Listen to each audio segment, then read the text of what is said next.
Welcome back. Wired Magazine hiring 2 hackers to hack into the software of a Jeep SUV and control its speed. Dagen McDowell on this one for us this morning. Dagen. This should make, frankly, everybody shake in their boots. Yeah, especially with anybody who drives a fairly new automobile. So these 2 computer security researchers, one of them used to work for the National Security Agency, currently works for Twitter.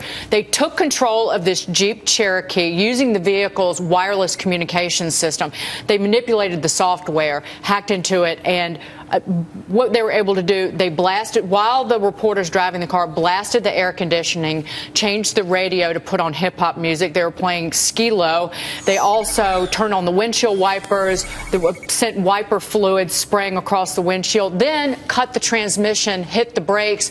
Eventually, the car wound up in a ditch. Wow. But it illustrates what you can possibly do. I just want to quickly add, they kept some of the flaws in these car systems under wraps so people wouldn't be able to hack into these automobiles. Senators Edward Markey and Blumenthal from Connecticut have actually introduced just yesterday legislation putting pressure on the National Highway Traffic Safety Administration and the FTC to develop standards for securing vehicles and protecting people's privacy. Didn't we just have the United Airlines have to shut down because of computer issues 2 weeks ago? The New York Stock Exchange, although they said they knew it was going on, they shut down, and the Wall Street Journal all in one day. I mean, shouldn't our bigger concern be not only our cars, but when you get in an airplane? I think that's a Well, I think somebody being able to take over your automobile is a pretty big concern. No, I agree. I think that anything with a chip can be hacked and taken over. I think that that's just the world that we live in, and it could be for nefarious purposes or good purposes, right? You could have a GPS. I don't know if you saw,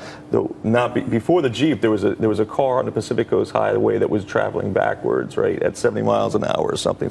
But that had to do with, I think, a computer taking over the car as well as a GPS. That actually the GPS kept the car on the road to keep it going that fast in reverse. But to your point, with these these self-driving cars and these autonomous cars, these car companies are going to have to prove to people in the months and years ahead that they're secure and they can't be hacked and they can't be manipulated. Can't prove that. We just, I mean, like you said, anything with a chip in it. So you can't really prove that. They'll have to, though. Eventually, they'll have to figure out a way to safeguard these cars. Quite frankly, it's a technology advancement, right? You hack, we prevent the hack, we hack again. But how come we can't figure out? Don't we have smart enough people how to prevent the hack before it happens? I mean, I think we're the smartest people ever. I don't know. We figure it out. If we can figure out the technology, well, we have the smartest people on both sides. So. Well, the nefarious guys are always smarter. Or they're smarter. They're always faster.